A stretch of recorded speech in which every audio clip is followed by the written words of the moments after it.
tarde a todos, é um prazer estar aqui. Se vocês têm comida a mais em casa, o que é que fazem com essa comida?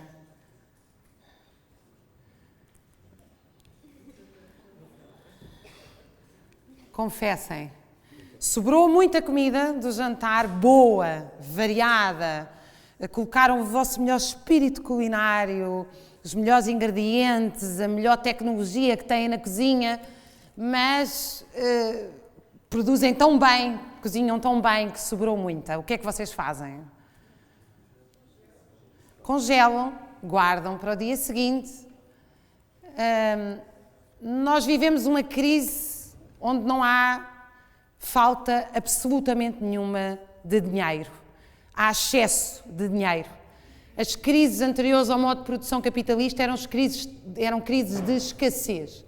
Do período medieval, daí que o capitalismo tenha sido um extraordinário salto face aos modos de produção anterior. Porque ao criar mercados nacionais e internacionais, ao libertar os homens do sistema feudal, das passagens aos senhores, etc., dos tributos aos senhores, permitiu, a pouco e pouco, um desenvolvimento extraordinário das forças produtivas. E colocou-nos numa situação extraordinária, ou seja, nós deixámos de estar à mercê de pragas agrícolas, de fomes que eram devastadoras para as comunidades. Nós passámos a ter domínio, ou um grande domínio sobre a natureza, um enorme domínio sobre a natureza e, portanto, uma praga ou uma fome já não tem o efeito devastador. Porquê? Porque nós passámos justamente, desenvolvemos a técnica, desenvolvemos a ciência, desenvolvemos tudo através do trabalho para proporcionar esse modelo. Mas esse modelo está no seu declínio histórico, como tudo, como todos os modelos, eles são históricos, têm princípio, meio e fim. Nós vivemos hoje, seguramente, um processo de decadência do modo de produção em que, sistematicamente, estamos a assistir à destruição de capitais para garantir a sua valorização, ou seja, produziu-se imensa comida. Nós nunca produzimos tanto como no século XXI. Nunca produzimos tantas máquinas, tanta gente com capacidade de trabalhar e inventar. Temos tanta comida a mais, mas algumas poucas pessoas, decidiram que para nós garantimos que aquela maçã que ficou ali sozinha, a única maneira dela ser valorizada é destruir tudo o resto que está à volta. É a única maneira de elevar as taxas de lucro. É garantir a destruição recessiva. Não lhe vamos chamar de destruição criadora, que é completamente assintoso num país com 25% de força de trabalho desempregada e 3 milhões de pobres oficialmente, estar a chamar criativo ao facto de se sabotar a produção, de se parar as máquinas para não produzirem, de se despedir de pessoas e colocar as que estão a trabalhar no dobro, quer das tarefas, quer do tempo de trabalho, mandando emigrar as pessoas, obviamente, investiu-se nos filhos e vê-se os netos crescer pelo Skype.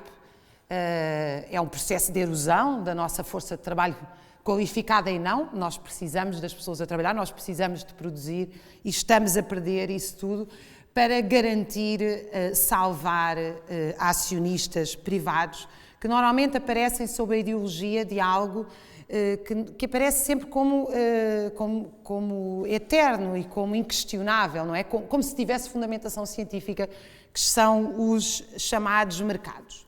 A austeridade é uma ideologia, é uma violência política, mas é uma ideologia. Eu, pessoalmente, acho que é uma ideologia com legitimidade como qualquer outra ideologia.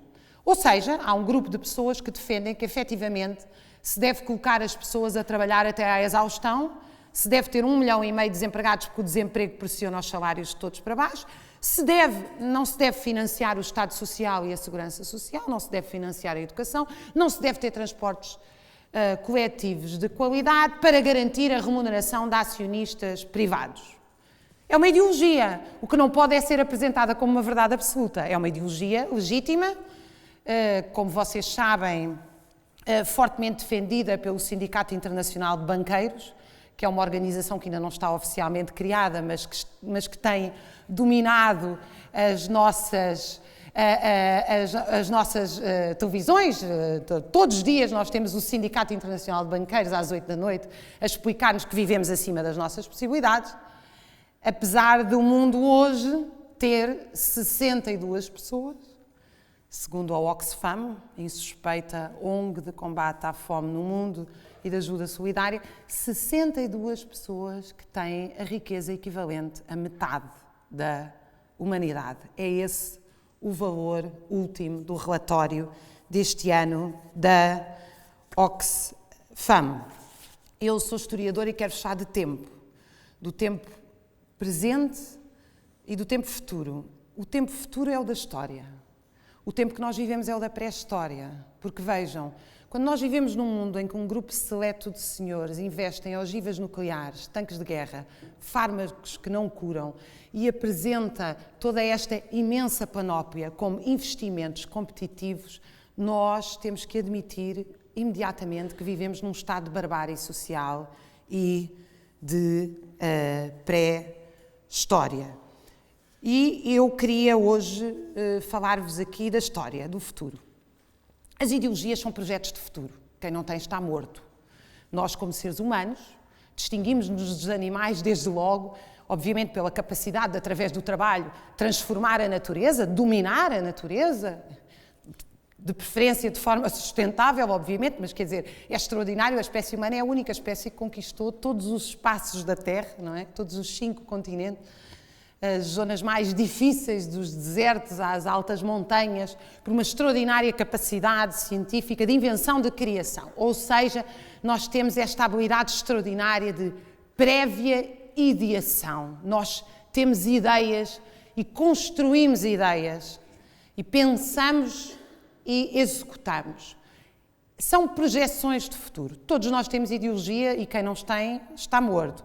O problema é quando nós achamos que a nossa ideologia é a ideologia de toda a sociedade e a apresentamos como a ideologia nacional. É daí que veio a xenofobia, o nacionalismo ou outro tipo de ideologias como a ideologia da austeridade. E eu quero-vos falar hoje de outra ideologia, que é uma ideologia de abundância e liberdade, muito maltratada ao longo do século XX, chamada socialismo.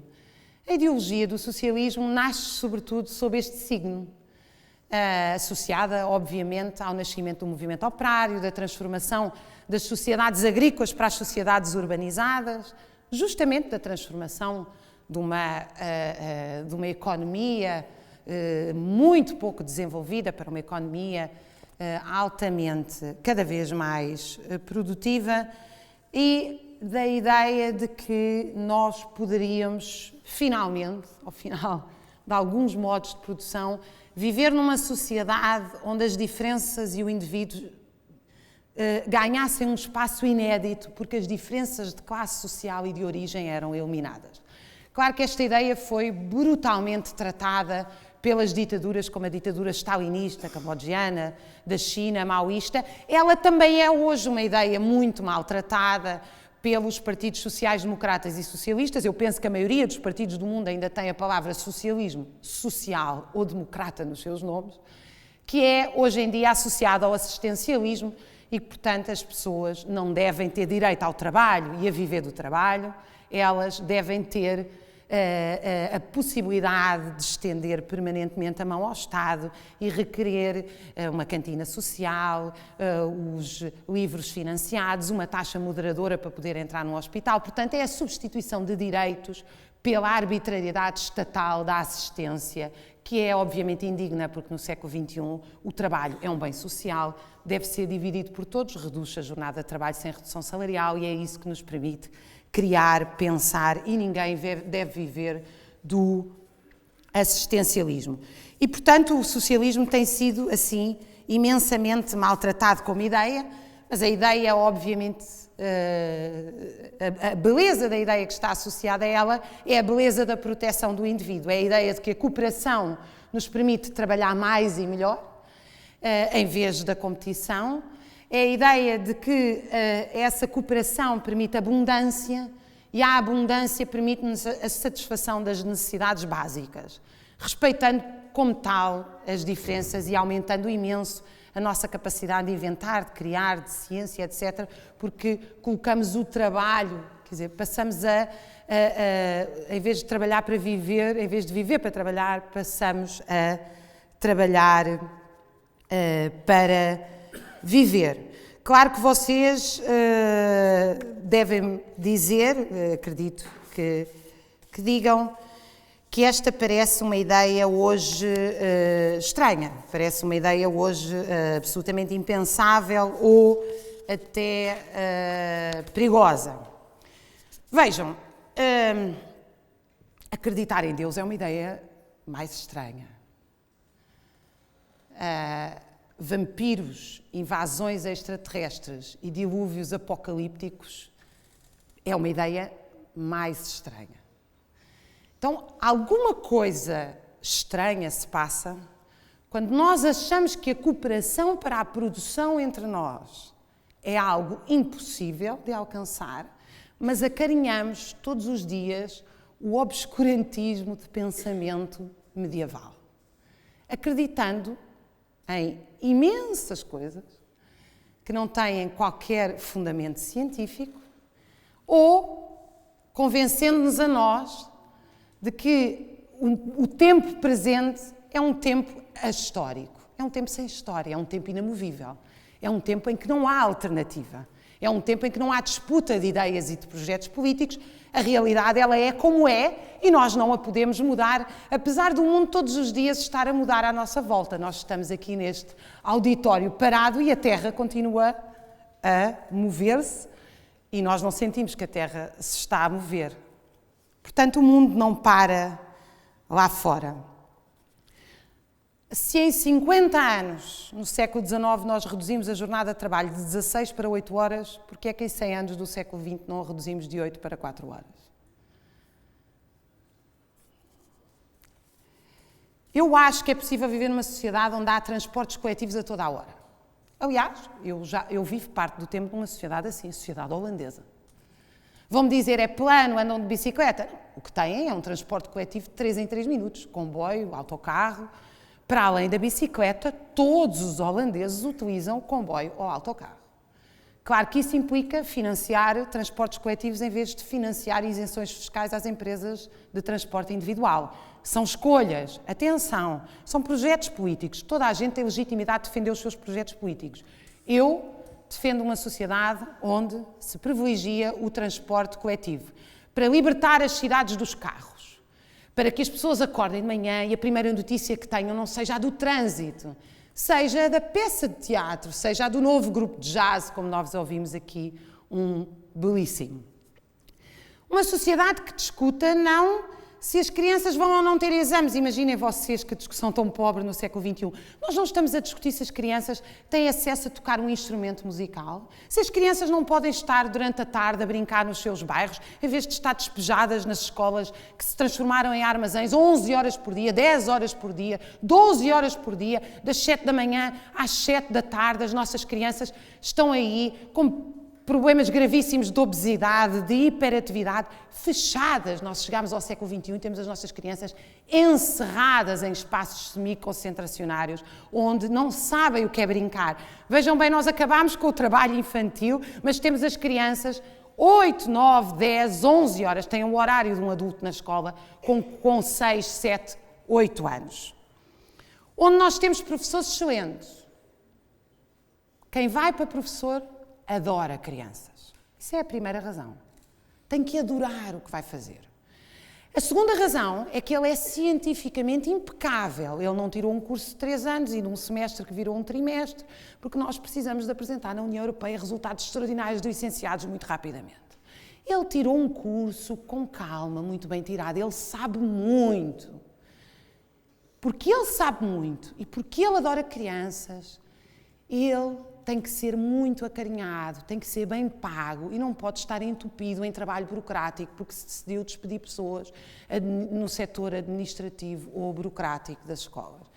E então nós temos uma coisa extraordinária. Nós não temos uma empresa que nós vendemos em 6 meses a retalho, mas nós daqui a 30 anos vamos ter extraordinários profissionais que tiveram nas melhores escolas do mundo, as nossas, e aprenderam imenso e adoram o que fazem. E estão disponíveis então para nos dar, nos próximos 40, 50 anos, quando tiverem 30, o que de melhor nós lhes demos durante 30 anos, a dar-lhes a melhor educação que nós podíamos dar. Nós vamos entrar num hospital e não vamos tolerar que a palavra dinheiro entre dentro de um hospital. A saúde não é um negócio. Não se compra e não se vende. É absolutamente intolerável que aquilo que é um bem essencial de acesso à vida entre sequer a palavra mercantilização, dinheiro ou troca. A saúde é uma prestação de serviços. Ninguém pode ter medo de ficar doente porque tem medo de não ter dinheiro para pagar, para se curar. Vamos ter uma noção de cultura nesta sociedade em que nós consumimos cultura, mas produzimos cultura. Todos nós vamos ter aprendido teatro e por isso até sabemos apreciar melhor o que é um bom ou um mau teatro. Todos nós aprendemos um instrumento musical e por isso reconhecemos outra linguagem, a música. Nem todos nos vamos tornar pianistas nesta nova sociedade, como é óbvio, mas todos nós vamos compreender a linguagem musical. E, portanto, não vai haver uma separação entre consumo e produção cultural. Vai haver uma unificação entre produção e consumo cultural, produtores e consumidores ao mesmo tempo. Homens completos, como se sonhou há tanto tempo. Vejam que nós vivemos num mundo onde a maior indústria cultural do mundo, Hollywood, 90% dos filmes são sobre invasões de extraterrestres, dilúvios e guerras. Thomas Mann e Saint-Simon inventaram, com muito menos recursos, o amor eterno e o falanstério. Hollywood inventou a distopia permanente, o horror e a barbárie, para nos convencer justamente que quem tenta mudar vai ficar pior. Vamos ter universidades que são universidades, ou seja, lugares de saber universal. Significa que as portas das nossas universidades nessa sociedade vão estar abertas a toda a gente. Ao operário manual, ao matemático, ao cientista, ao professor, à doméstica. As nossas salas estão abertas para as pessoas entrarem e ouvirem o conhecimento. Não há mal nenhum, pelo contrário, em todos temos acesso ao conhecimento. Claro que nós vamos ser todos muito diferentes, vamos ter habilidades sempre diferentes. Aliás, até vamos ter habilidades novas que nem sabíamos que existiam, porque já não vamos estar atados à eterno drama e tortura da sobrevivência e dos trabalhos que são insuportáveis, uma vez que as pessoas se eternizam nos trabalhos que odeiam e para os quais, obviamente, estão a ser semi-torturados do ponto de vista da psicologia laboral, do assédio laboral, dos horários de trabalho, etc., porque dependem deles para sobreviver. Nós temos que produzir bem, todos temos que trabalhar, exceto, naturalmente, as crianças, os idosos, as pessoas com algum tipo de deficiência que têm que ser ajudados, e bem, por todos nós, não é ajudados com valores miseráveis, mas não há nenhuma razão para que as universidades, para que toda a gente não venha às universidades e para que as nossas universidades, pagas pelos impostos de todos nós, não sejam gratuitas, universais e de porta aberta. O que cada um depois fará com o que aprendeu está em aberto. Nós não podemos, porém, fechar a porta a ninguém, ao conhecimento que, como nós sabemos, ele está produzido em cima de ombros de gigantes que nos precederam e que nós fomos ler com tanto cuidado e atenção.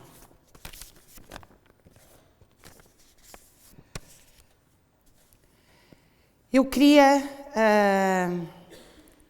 despedir-me de vocês com um poema que li agora, de um livro que me ofereceram agora aqui na TEDx, deste convite maravilhoso que me fizeram.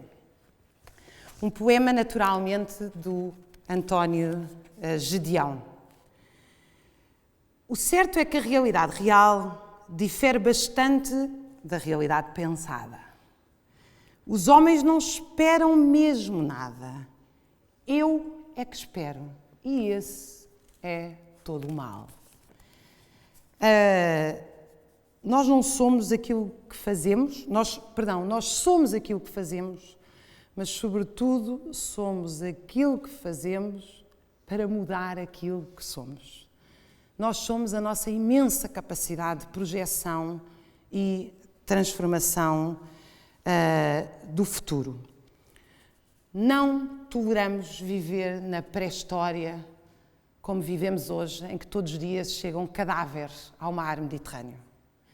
Isso para nós é a pré-história. Nós queremos entrar na história. E lembrei-me por isso de um ditado. Vocês sabem que no Alentejo, quem teve, como eu, a sorte de ter avós deliciosas a tomar conta, ainda vínhamos dessas sociedades agrárias, onde as avós faziam um trabalho essencialmente doméstico ou agrícola, eu tive essa sorte, e uma das minhas duas maravilhosas avós era alentejana. E ela de vez em quando irritava-se e dizia que me ia dar umas nalgadas, que é uma coisa que vocês... São umas palmadas, mas que no Alentejo se chamam nalgadas. E eu, no outro dia, entrei num restaurante em Lisboa que pintou na sua parede: se o destino te virar as costas, se o destino te virar as costas, apalpa-lhe as nalgas. Obrigada pela vossa atenção. Obrigada.